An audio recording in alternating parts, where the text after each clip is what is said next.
Haiti is now The in session. Honorable Benjamin Duty preside.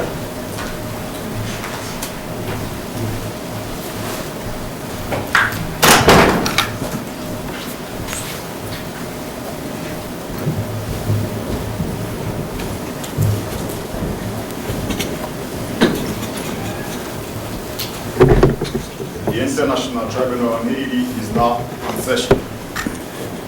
Please be seated. May be seated.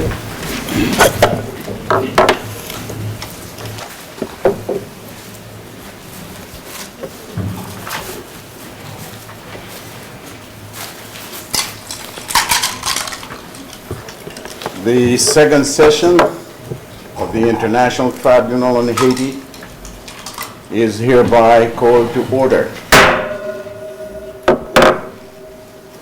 Today's session is the second of several sessions of the International Tribunal on Haiti that will be conducted over the next 7 months. My name is Benjamin Dupuis. I'm the presiding judge and will be assisted by Lionel Jean-Baptiste. The third tribunal judge, Lucy Tondreau, is unable due to a family emergency to be with us this evening. Brown Concannon with the Institute for Justice and Democracy in Haiti was the investigating judge for the first session. Professor Michael Every is serving as investigating judge for this session. The tribunal has two main purposes. First, it will investigate reports of human rights violations in Haiti, with particular attention to individual responsibility for those violations under international law. To this end, the tribunal will examine current reports of killing, torture, illegal detention, and other serious violations of international human rights, as well as the events leading up to the overthrow of Haiti's elected government in February 2004. The International Tribunal for Haiti second purpose is to develop a case file that will be referred to the prosecutor of the International Criminal Court in The Hague.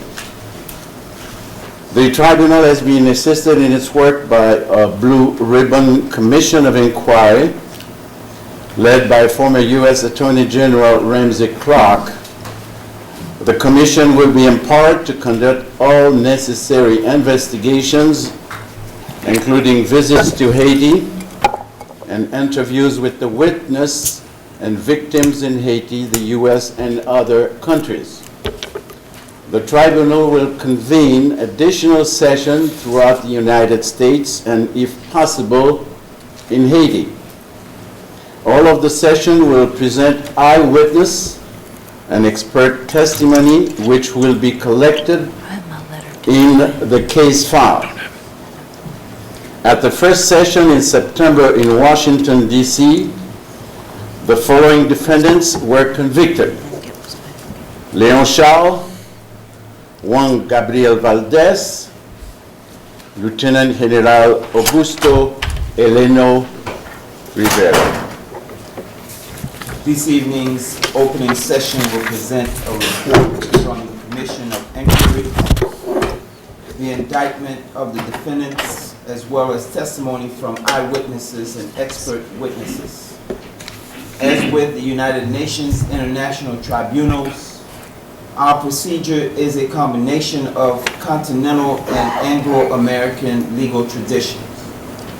Tonight's session may have some procedures unfamiliar to the American judicial system, most of them borrowed from the continental justice system used in Haiti, France, and other countries. The rules of evidence will be less stringent, leaving it to the fact finders, the jury, to weigh the value of hearsay evidence. Judges will ask questions if necessary to clarify witness statements. The evidence presented this evening will include documentary evidence, including human rights report and film footage and oral testimony. The session will be presided over by the judges. The investigating judge will present the work of the commission. The prosecution team will present the indictment and the case against those indicted. The jury will make the ultimate determination of fact. Before the case is submitted to the jury, the investigative judge will ask the court to refer individual cases to the Commission of Inquiry in two situations. First, if the evidence presented indicates that a person not named in the indictment is responsible for human rights violations within the purview of the court. Second, in the case of people named in the indictment, if the investigating magistrate believes that there is not sufficient information to submit the case to the jury, and the investigative judge may ask the court to refer such cases to the Commission of Inquiry.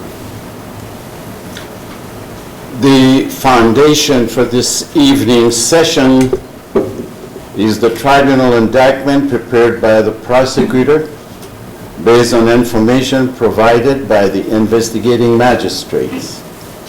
The indictment presents the general outline of the case and names the defendants.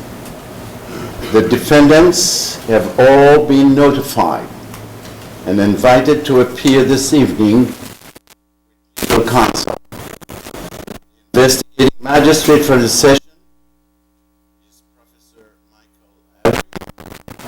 The case will be presented by the prosecution team, Desiree Wayne and Kim Ives. We will first hear the investigating judge on the Commission of Inquiry and the status of the investigation before presenting the indictment and proceeding with the trial on the merits.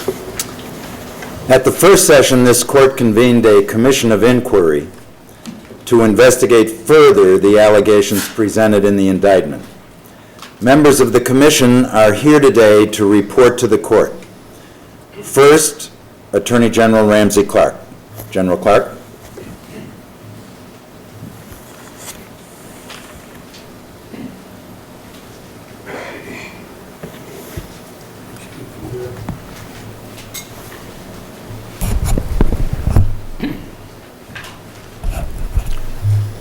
May it please the court, ladies and gentlemen of the jury, and friends of peace and human dignity.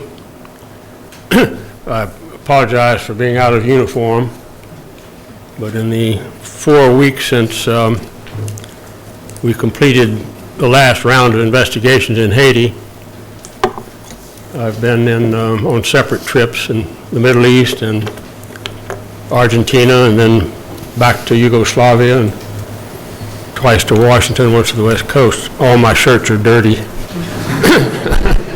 I tore my coat, so here I am, out of uniform. This is not an isolated piece of history for Haiti. And before getting to where we are now, I think it's important to look back at where Haiti's been. You won't find in history, unless you find something that I have not found, of people who have struggled longer against greater power at greater cost, and yet never faltered than the people of Haiti. To go back a mere 200 years and forget for the moment probably 2 million Native Americans who lived on that island, who had been exterminated by the sword and disease, by hunger and brutalization within 4 decades of the arrival of Europeans. But 200 years ago, an incredible human effort, the slaves of Haiti rebelled against probably the greatest military power on earth, France in the final struggle. The cost was perhaps 1/3 of the population. And while it was the richest colony in the Western Hemisphere, the property destruction was so vast that it left the people impoverished. The military enemy at that time were the French legions of Napoleon that had conquered Europe. They were defeated and destroyed, including Napoleon's brother-in-law, one of the Western military geniuses, we're told, of that epoch. In just a few decades, the people of Haiti fueled the liberation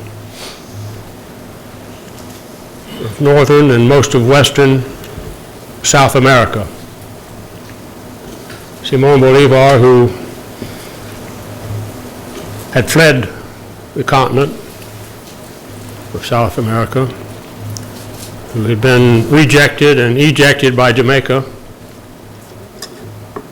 and landed on the shores of Haiti, was greeted as a liberator, provided ships, money, arms, and probably above all, men. And there followed the liberation of Venezuela, as we call it today, Colombia, Ecuador, Peru, Bolivia, and joining with the same revolution coming up from the south, Argentina, Uruguay, Chile, 9 of the 10 major countries on the continent,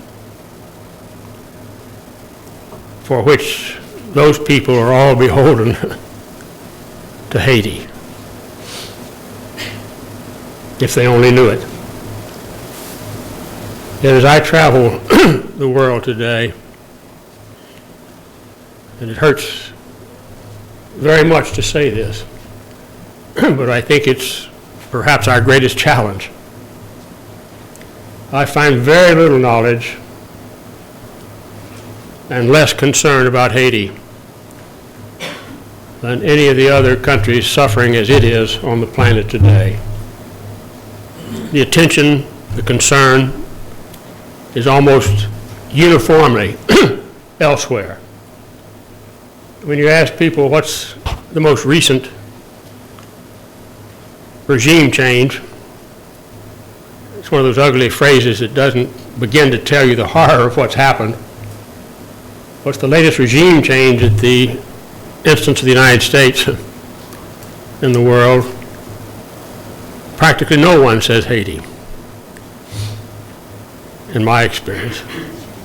Nearly everyone will say Iraq. But Haiti's most recent direct military intervention, hardly the first for the United States.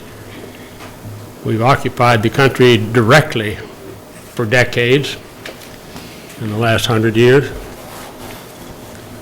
and indirectly intervene politically, economically, and every other way to exploit the people and their resources. This story really begins not with the intervention by George W. Bush, the kidnapping and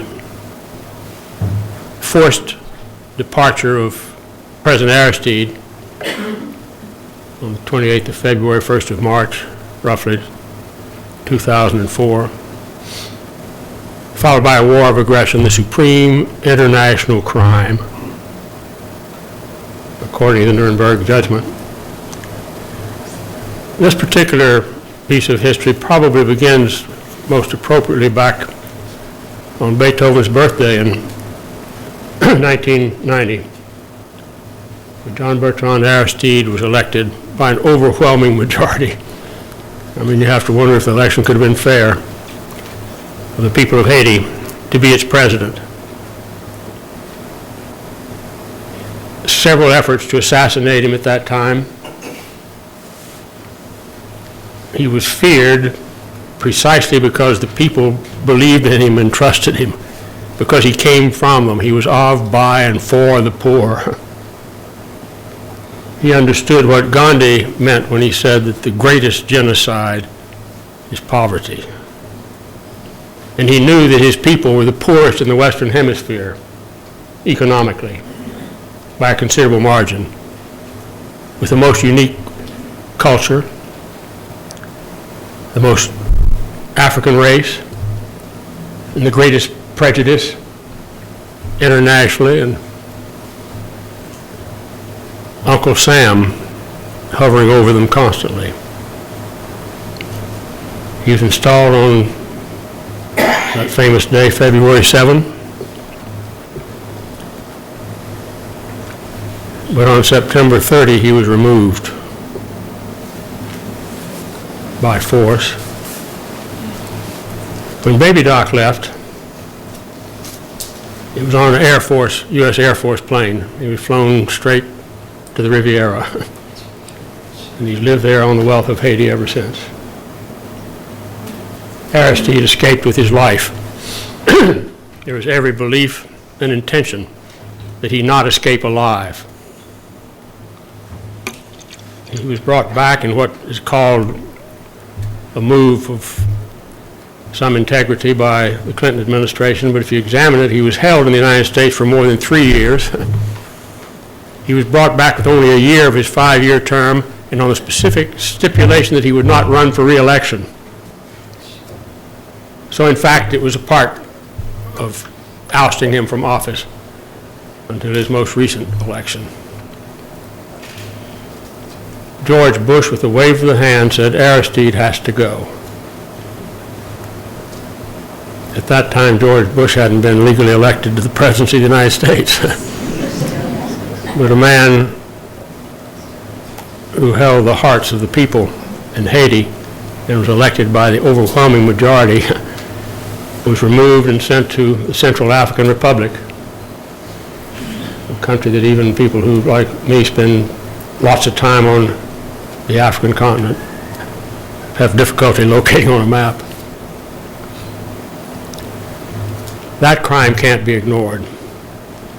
It's the crime that set all of this in motion. We wouldn't be here today if governments did their duty to address the supreme international crime.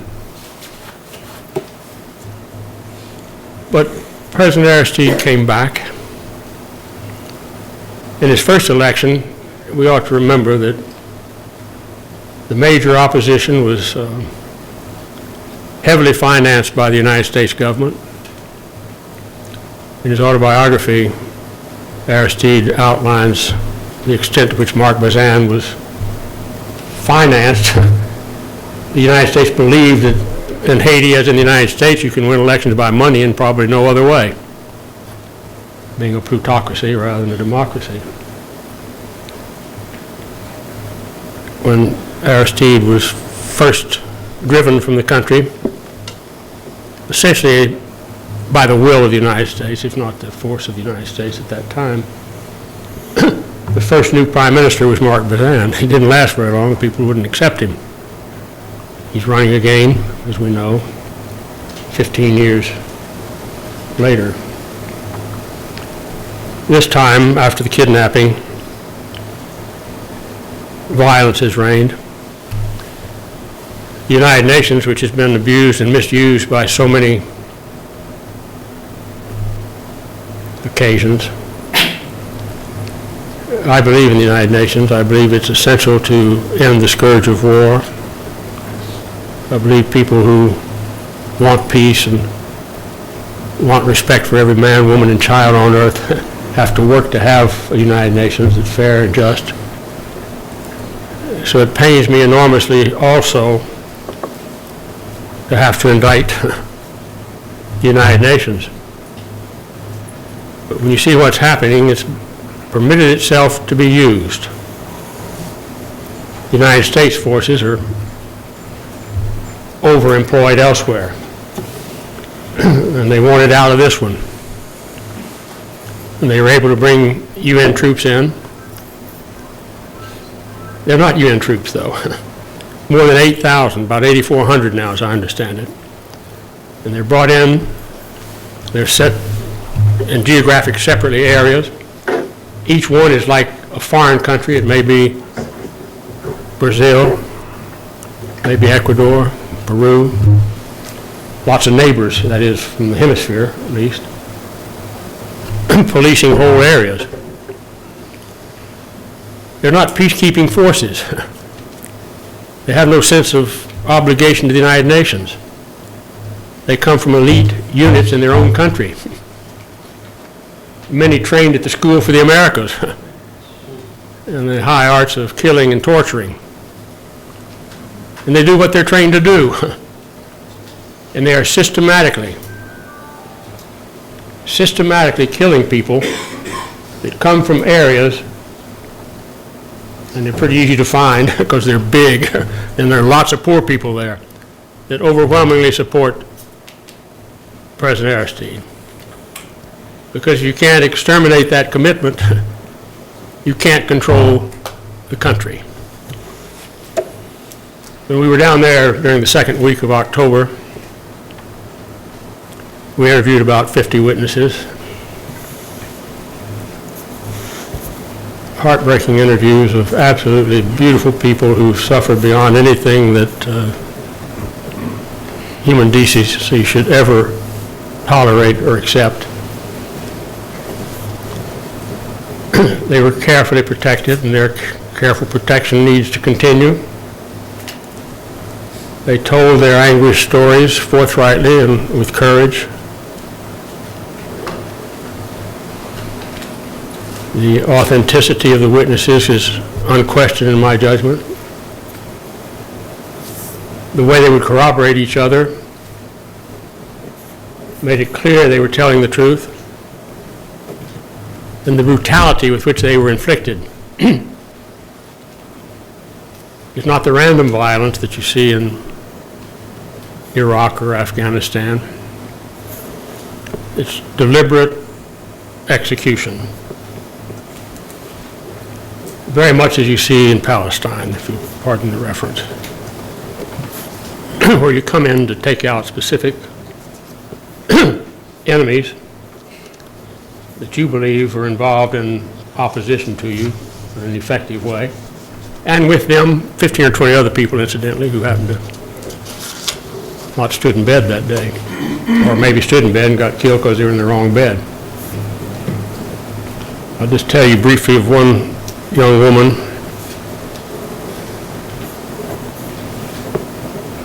So beautiful, 18 years old. Fortunately, they put two of the kids. She had 4 children. She married when she was 13. I won't give her name, but I'll give her husband's name because there are probably 75,000 men in Haiti with the same name. His given name is Roosevelt. The Roosevelt corollary to the Monroe Doctrine from 1904 was that the United States will be the police power in the Western Hemisphere.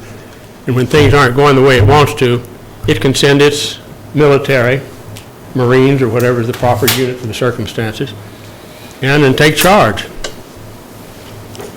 But still the name Roosevelt, and I'm sure that this man was named after FDR and not TR, is a popular name. They were in their home, it was in the middle of the night, and all of a sudden lights, big noise, shooting. They fall on the floor. Husband, baby, older daughter. And finally the father and the older daughter realized that, everybody realized they got to get out of there because heavy armored vehicles are coming in, crushing houses. 13 houses are ultimately burned to the ground. Probably 20, 25 people killed, maybe more than that. The ability to cover up deaths is just astounding. It's one of the great tragedies we have wherever you go, whether it's Grenada or Panama, which are easy. Where the United States and Panama can say 89 when you find 3,000 bodies. 420 with 2 or 3 bodies in a single body bag in Jardin de Paz, where they've been taken in at the night and big excavation just dumped them in there in a big cemetery. And then I guess like Abel told God, Cain just died, you know, or vice versa.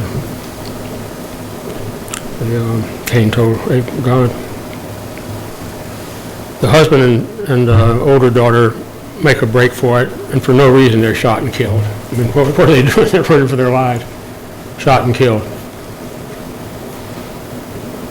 And this young woman, who sat throughout the hearing with a face so sad, lighted up at the end with a smile as beautiful as I ever saw. And that's how I knew that you'll never defeat Haiti. She'd lost her husband. She'd lost her oldest child. She's having trouble feeding the 3 that survived. She was testifying with 4 other women, all of whom had lost 2 or 3 close relatives in the same criminal act. It's absolutely imperative that the truth of these matters come out and be known. We have no direct legal or political power, but we do have the power of the mind and the spirit to seek the truth, to find the truth where it is among those who have suffered directly and saw it and know it, to find it in the most credible way possible, to reinforce it in every way you can, to show that this is what happened. These are facts. And that's the challenge of this tribunal. And that's what it's trying to do. And then to take the facts to the world and say, are we going to stand for this? Have we no pity? Have we no respect for the rights of others? Have we no love for our neighbors? We'll gather this evidence. We'll be as objective as we possibly can, because our credibility will depend upon our objectivity, if for no other reason. But we'll present it as hard and directly as we can. And we'll try to inflame public opinion to realize what's being done in our name. Because in the beginning here, it was George W. Bush who said Aristide has to go, and everything that we're talking about now follows from that, including the corruption of the United Nations. Because its military is engaging in our dirty work. And they have to be accountable as individuals, just as you or I would have to be if we did somebody else's dirty work. You can't do it. You have to have the courage to stand up and say no, even if you'll be court-martialed or your career destroyed or whatever the consequences. You don't do it. And yet it's happening extensively. We saw just recently in New Orleans, when finally troops got to New Orleans after Katrina, the hurricane. And the most startling pictures, because anybody who knows the United States really, and anybody who knows New Orleans, knew there's a huge population of extremely poor people, overwhelmingly African American, living there. But when the troops got there a week later, they come in with automatic weapons in squads. And the guy in front's going like this, and the guy behind's going like this, and the guy on steel helmets. They kick in doors. You'd think it was Fallujah. They kick in the door and there's somebody dead for 4 or 5 days maybe. And no one's threatening them, no one's going to hurt them. But that's the mentality. And soldiers from the 82nd Airborne come back and they are asked why they tortured. And they said, well, to get information on orders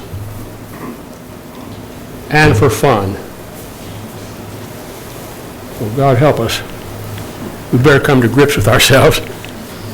We better address the United Nations and say, develop your own peacekeeping forces. You are engaging in war,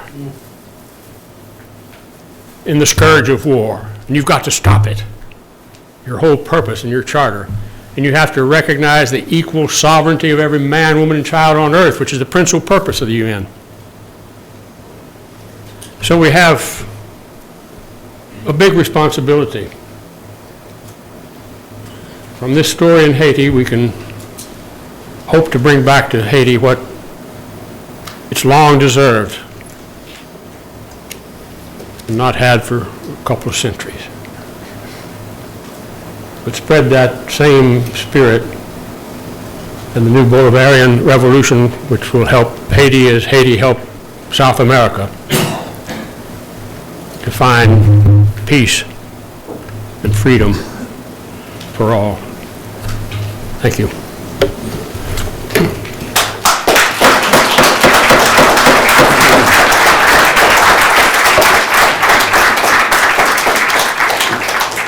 We'll now hear from Commission Member Thomas Griffin to address several other issues. Mr. Griffin?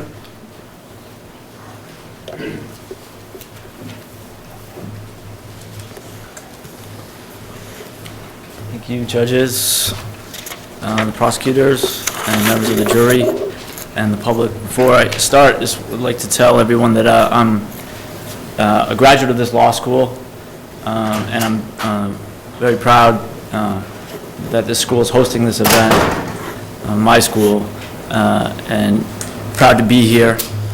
But I'm probably even most proud is to be able to use my legal education from Suffolk University Law School to do the kind of work that I've been able to do in Haiti. I'm just going to summarize what we did. I'm a member of the commission that was in Haiti just a few weeks ago. The Commission of Inquiry was in Port-au-Prince, Haiti from October 6th to the 11th.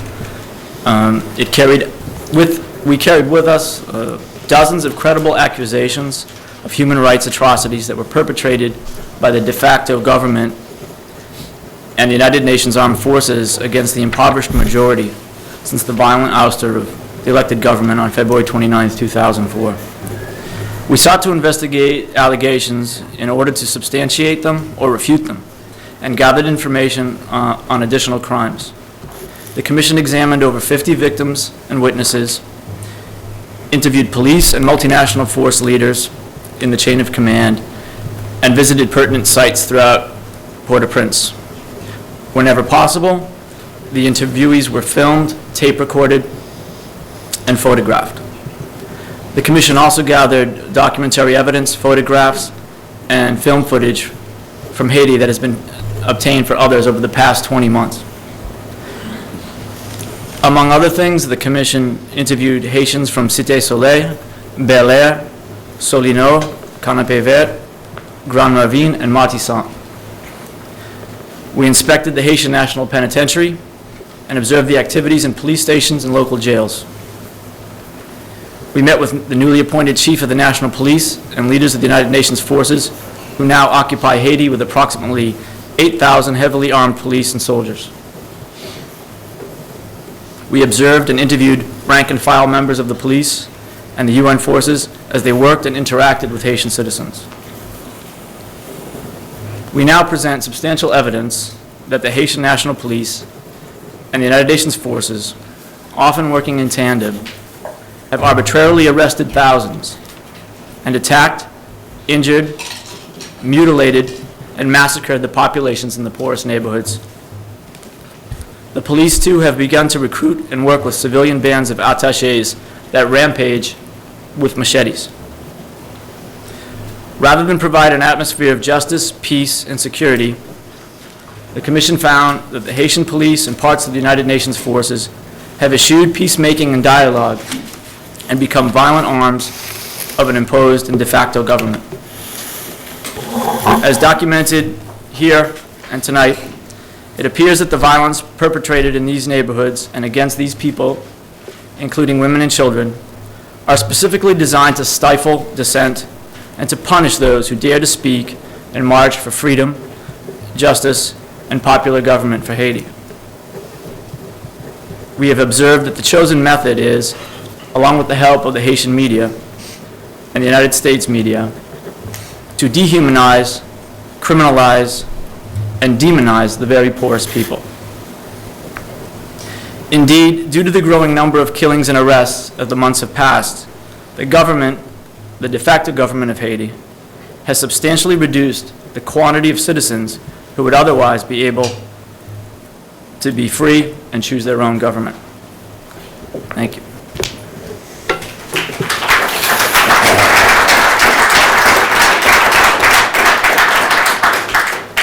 I would also like to make the court aware that there have recently been filed additional lawsuits which address many of the same incidents referred to in the indictments pending before this court. Commission member David Welsh is here to speak with regard to these lawsuits.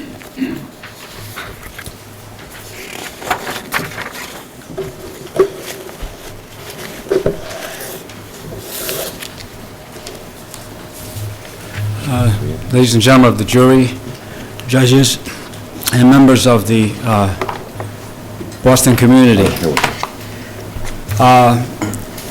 Recently, this last week, a delegation of human rights attorneys went to the offices of the Inter-American Commission on Human Rights in Washington, D.C. It's part of the Organization of American States, which the United States and Brazil both belong to. And they presented legal complaints which charged that the United States government and the Brazilian government were responsible for massacres, extrajudicial executions, and other crimes against humanity in Haiti. The complaint against the United States started with a statement, "Facts denounced. Since the coup d'etat, February 29, 2004, former members of the Haitian Army and the notorious death squad FRAP have assumed command positions within the Haitian National Police. And since that time, the police have had increasing operations to neutralize armed gang members or bandits in these neighborhoods. That was their ostensible purpose. However, evidence shows that in many cases, the victims of these operations are unarmed children, women, and men. And that these are not victims who are caught in a crossfire or accidental victims, but they are deliberately targeted by the Haitian National Police. And some of the worst abuses have been carried out by a specialized unit called the Zero Tolerance Unit, which is part of the police, and which we also had witnesses that talked about the activities of the Zero Tolerance Group, which is essentially a death squad. And the complaint described how the United States government has played a crucial role in creating an environment by arming the Haitian police, by financing the Group 184 through the NED, National Endowment for Democracy, and USAID, by sending arms, M16s, and training former military and death squad leaders in the Dominican Republic, weapons, vehicles, millions of dollars worth of have been gone to the Haitian police since the coup in violation of the U.S. arms embargo. They sent 2,636 weapons in the summer of 2004, 2.6 million more in June of 2005, etc. In the case of Brazil, the facts denounced are that since June 2004 to the present, there's been a systematic pattern of killings and massacres carried out by the police and MINUSTA forces, often acting together, with no efforts made to minimize civilian casualties. some of the massacres that were described in these complaints that were filed last week in Washington, D.C. are similar to or the same as the ones that we've been investigating. There were a few others which were not. They talked about a massacre in October 2004 where the Haitian National Police executed 13 from the Rue Estime area in Fort National. In December 14, 2004, Brazil and Sri Lanka troops and Chilean Air Force troops and UN police had a joint operation with the police in Cité Soleil, killing 18. January 30th, 2005, the police killed 14 in Solino. February 28th, 2005, during a lava-lost demonstration, the police killed 3.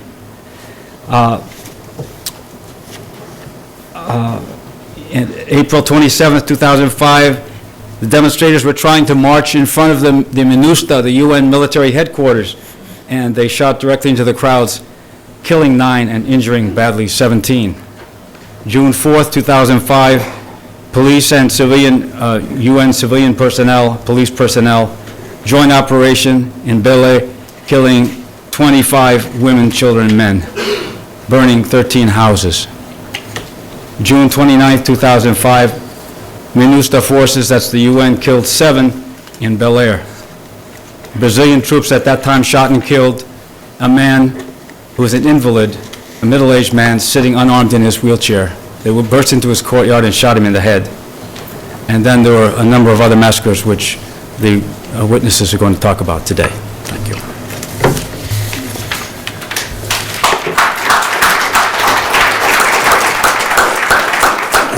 Finally, I would like to present to the court a letter from the prosecutor to the United Nations Secretary General and High Commissioner for Human Rights requesting the United Nations to cooperate with the tribunal, which will be read by Prosecutor Wayne.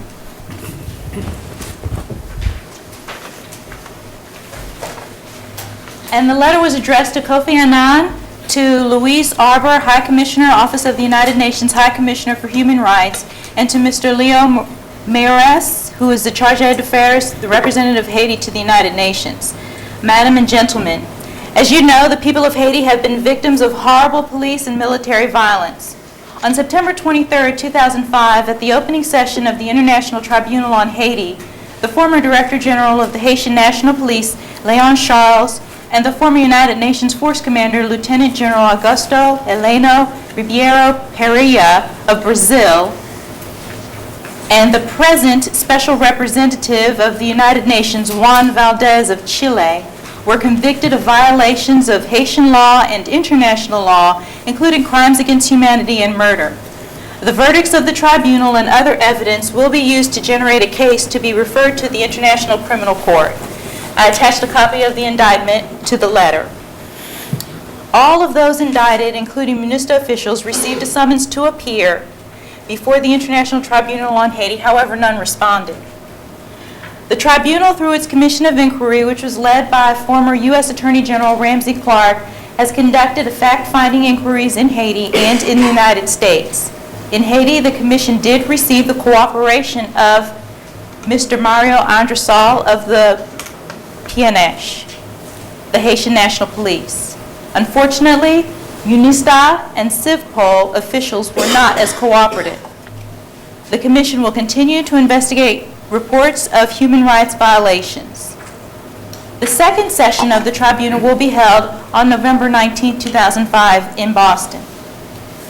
Because the Commission is convinced that you believe in the principle that no one should escape accountability for acts of terror, we urge you to encourage MINUSTA officials to fully cooperate with the ongoing investigation of the Commission of Inquiry and to assist the Commission in its search for the truth. Just as the United Nations is currently urging Syria to fully cooperate with the independent UN Commission investigating the assassination of Lebanon's former Prime Minister, Rafik Hariri, we trust that you will not allow any form of obstruction of the tribunal's efforts to bring the perpetrators of violence against innocent Haitians to justice. And we are available to meet with you to discuss how the United Nations can cooperate with the work of the Commission of Inquiry, and I ask that they contact us to schedule a meeting. Your Honors, I received no response. Is the prosecution ready to present the indictment? Yes, Your Honor, we would like to continue our work on the indictment as presented in the first session and to make several amendments, if the court will hear those at this time. We would like to add Defendant Inspector Yves Gaspard. And in the section of the indictment where we allege the killing and injuring of defenseless population throughout Haiti, we'd like to add 2 additional incidences. And they are that on April 5th, 2005, officers of the Haitian National Police shot at a car in Nazon, killing the driver and wounding 2 others. We'd also like to amend the indictment, Your Honors, to include the following allegation: that on July 14th, 2005, an unarmed 17-year-old in Nazon was shot 6 times in the head by Haitian National Police officers. And I have amended copies of the indictment for the court.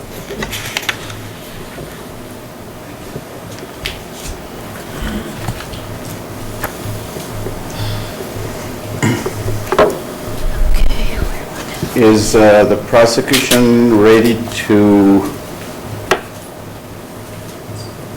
make an opening statement? Yes, Your Honors. May it please the court, ladies and gentlemen of the jury, the prosecution team, and citizens. I'd like to start by giving a little bit of background and to talk to you some about what we expect the evidence will show this evening. Haiti's recurring social and political crises are rooted in long-term patterns of human rights abuses. They have been committed with impunity. The current crisis is no exception. The International Tribunal on Haiti seeks to end this cycle of impunity. We are here in Boston, Massachusetts, because the people of the Boston neighborhood of Port-au-Prince and the other citizens of Haiti need us. We are here in Boston because we can't be in Haiti. The justice system has failed the people there, and so it has failed us. We will not stand for it. By our will to act here and now, we would, against those who would perpetrate these crimes, those people are one step closer toward being accountable for their actions. Tonight, there are some 20-odd defendants named in our indictment. We will focus on rebel leader Guy Philippe and other members of his band, U.S. Brigadier General Ronald Coleman and members of the Haitian National Police and those civilian attachés that will do their illegal bidding.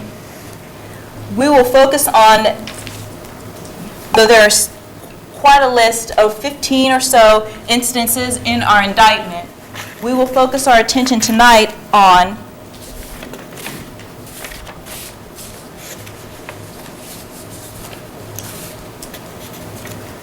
the May 18, 2004 incident that occurred on Haitian Flag Day, where at least 9 unarmed civilians, both demonstrators and bystanders, were killed by the Haitian National Police during a peaceful demonstration for the return of civilian government. We'll also focus on those 2 incidences that I mentioned we are amending the indictment to include. That on April 5th, 2005, Haitian National Police officers shot at a car in Nazon, killing a driver and wounding 2 others. And that on the 14th of July, 2005, an unarmed 17-year-old in Nazon was shot 6 times in the head by the Haitian National Police. To show that these actions, the actions of these defendants and others, are part of a widespread and systematic assault on the civilian population, the most impoverished, the most disenfranchised, we will present evidence of other crimes as well.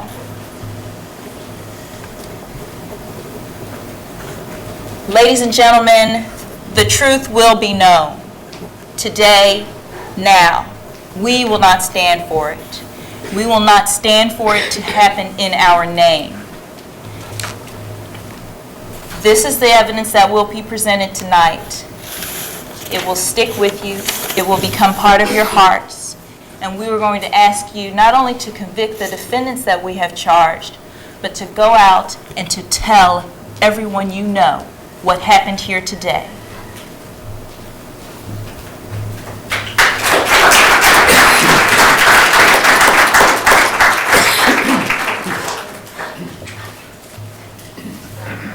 Is the prosecution ready to? Yes, Your Honor, That my colleague Kim witnesses? Mize will be calling our first witness. The prosecution calls Pierre Seant. And Nadège Volsi will ensure the translation. If you can go to the witness box.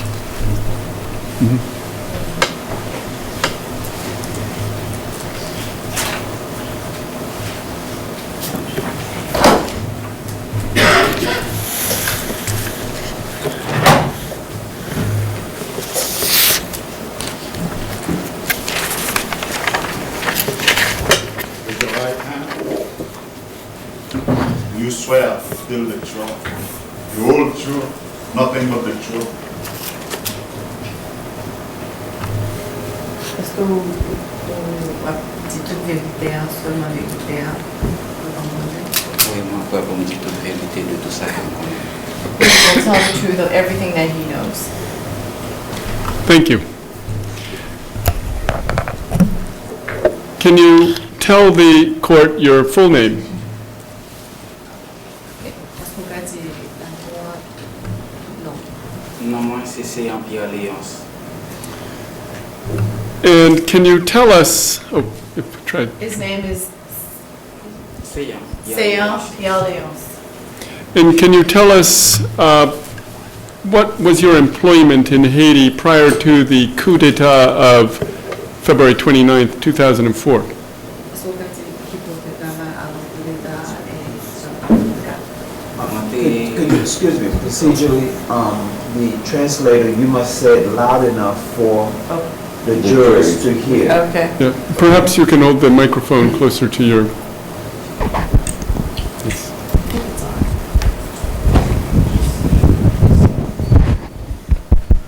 Now speak. Est-ce qu'on peut dire la cour là qui va travailler avant coup d'État 2004 là?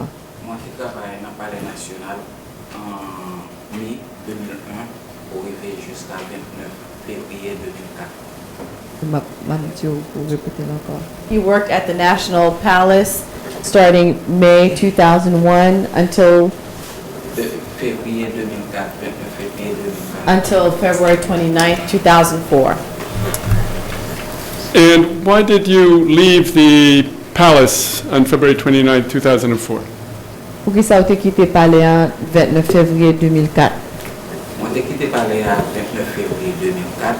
C'est après que le kidnapping, je suis enlevé le président Aristide. He left the palace in 29th of February of 2004 after the kidnapping of President Aristide. And why was that? Pour qui ça? Parce que il y a des hommes armés qui étaient dans la rue, qui ont persécuté les gens qui fait partie de la palace et tout le monde qui a travaillé dans le gouvernement de la palace. Ça va, étape par étape. Est-ce que vous pouvez répéter ça? Moi, j'ai quitté le palais national et depuis après que le président Aristide fini de quitter le palais, pas de personne employée qui était rentrée dans le palais national parce qu'il était persécuté.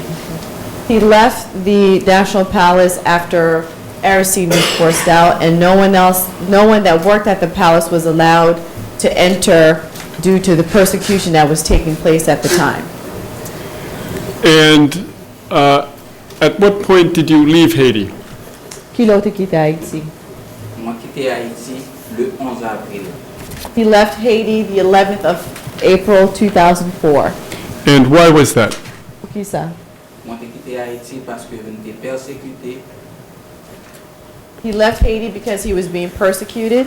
In what way were you persecuted? Qui ont été persécutés?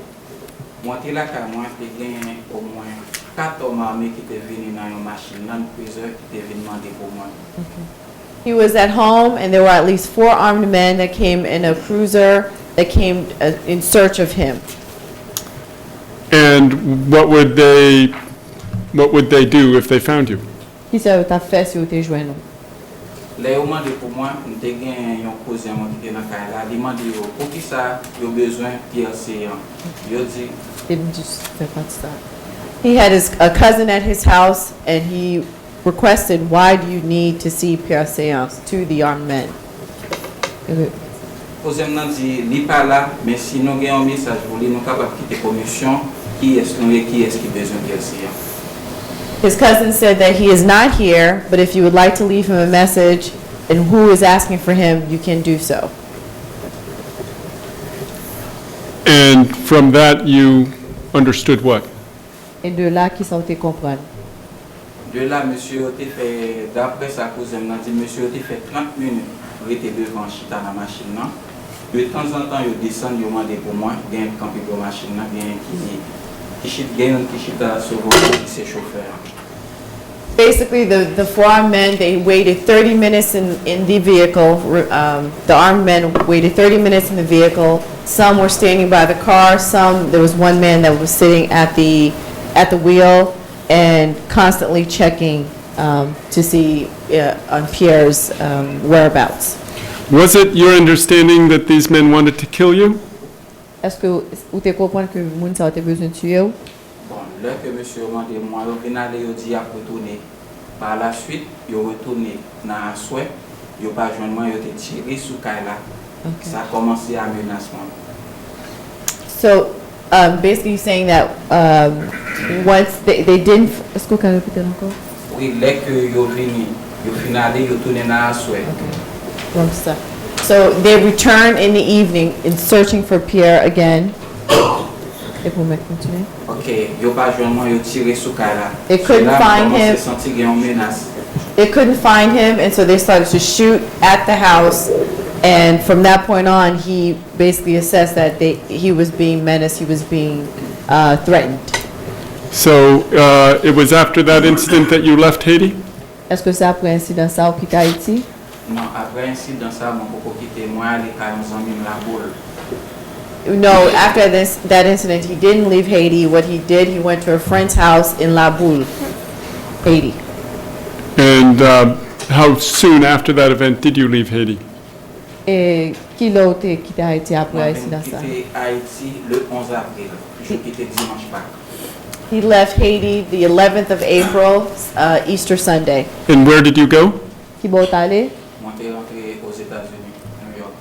He entered the United States in New York City. And how long did you stay there? He returned to Haiti because he wanted to see his wife and his children, and he thought the state of persecution had diminished. And where did you go when you returned? Qui bot allé là où tourné? Et moi, retourné à Haïti, moi, j'ai 11 ans, je viens chercher mes mêmes au Caille, à moi avec petit parce que j'étais Caille là. When he returned to Haiti, he had a friend pick him up at the airport, and they went to Okai, which is where his wife and kids were, because they left the house where they lived in Port-au-Prince. Now, after you returned to Haiti, did you receive any visits from the armed men who visited you previously? Le retourné à Haïti, est-ce que nèg qui était armé yo visité encore, même nèg qui était visité yo c'était venu voir encore? Non, il n'y a pas de comprendre ainsi que nous sommes dans le pays.